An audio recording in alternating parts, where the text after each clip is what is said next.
One woman made a joke about a coworker's hair, and now she is being reported for workplace bullying, while the office turns into a battlefield of silence and whispers. In the high-stakes, high-pressure world of the modern workplace, especially within the tight-knit, fragile ecosystem of a startup, every interaction is scrutinized. A small team of 5 does not just work together. They live, and breathe the same air. They share coffee breaks, they share inside jokes, and they share the vulnerability of a shared future.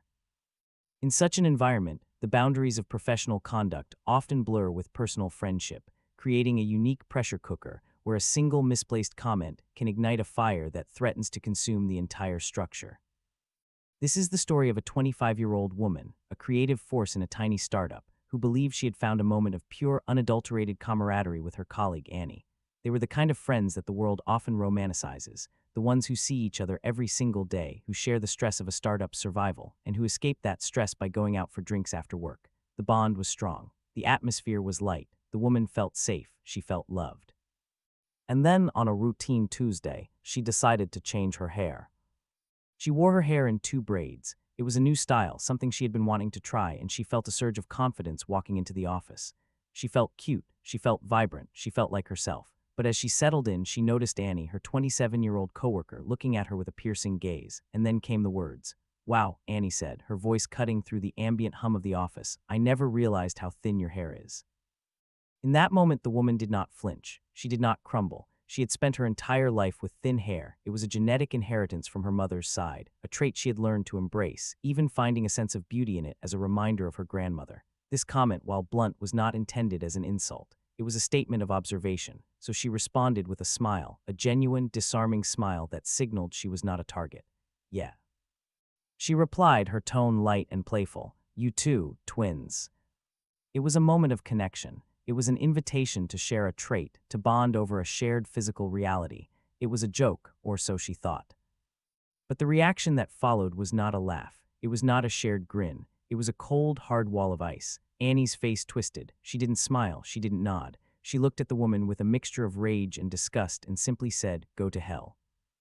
The silence that followed was deafening. It was a silence that felt heavy, like a physical weight pressing down on the woman's chest. She was confused. She was stunned. How could a simple observation, followed by a friendly retort, be met with such venomous hostility? She looked at Annie, expecting a moment of clarity, a moment where Annie might realize she had overreacted. But Annie turned away. She proceeded to ignore the woman for the rest of the shift. The silence, however, did not end when the workday concluded. As the days passed, the silence grew. It became a wall of avoidance that Annie constructed around the woman, a fortress of cold shoulders and averted eyes. But it was not just Annie who was building this wall. It was a campaign. The woman, now isolated, began to hear the whispers. The other 3 employees, the very people who had been her friends, her confidants, her drinking buddies, began to fill her in on what Annie was saying behind her back. The narrative had shifted. The joke had been twisted. The observation had been weaponized. Annie was painting a picture of a bully, a cruel woman who had targeted her appearance, who had mocked her hair, who had made her feel small. And in the small, vulnerable world of a 5-person startup, these whispers were spreading like wildfire. The woman learned that once their boss returned from his vacation, Annie planned to file a formal report for workplace bullying. The stakes had been raised from a personal disagreement to a professional threat. The woman found herself standing on the precipice of a career-defining crisis. She had done nothing wrong. She had not mocked Annie. She had not insulted her. She had made a light-hearted comment about a shared trait, and she had been met with a verbal attack. Yet here she was, the one being accused of bullying, the one who had to defend herself against a narrative that felt entirely fabricated.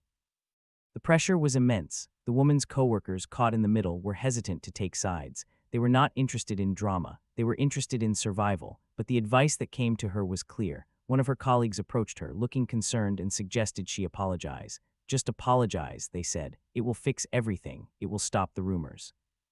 But the woman paused. She stood there, looking at the person offering this advice, and she felt a profound sense of injustice. How could she apologize for something she did not do? How could she apologize for being a victim of a disproportionate reaction? She did not feel bad. She did not feel remorse. She felt only a deep, burning confusion and a growing sense of anger. She had tried to speak to Annie one-on-one, attempting to resolve the issue, to explain her perspective, to find some common ground.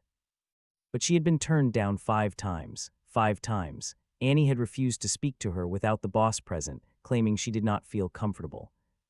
The woman had reached out to the boss, the CEO, the HR, the ultimate authority. She had sent a single text message on Microsoft Teams, a professional, concise explanation of the situation. She knew the boss was on vacation. She knew that contacting him repeatedly for a non-emergency would be inappropriate. She respected his time. She respected the boundaries of their relationship.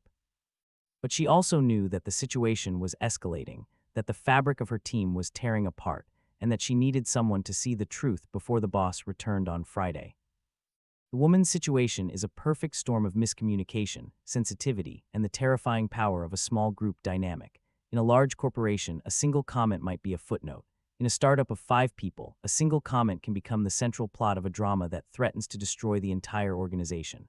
The woman's thin hair, a trait she had embraced, a trait that was a source of family pride, had become the battleground.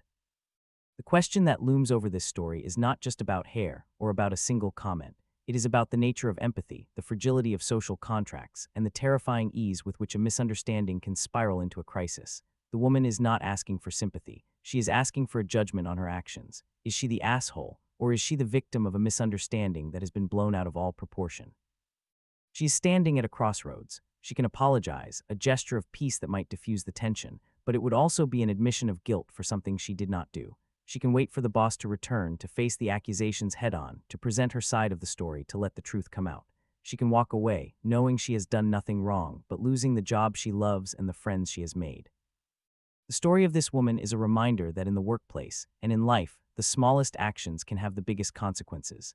A simple comment about hair, a shared trait, a moment of connection, can turn into a war of words and a battle for reputation.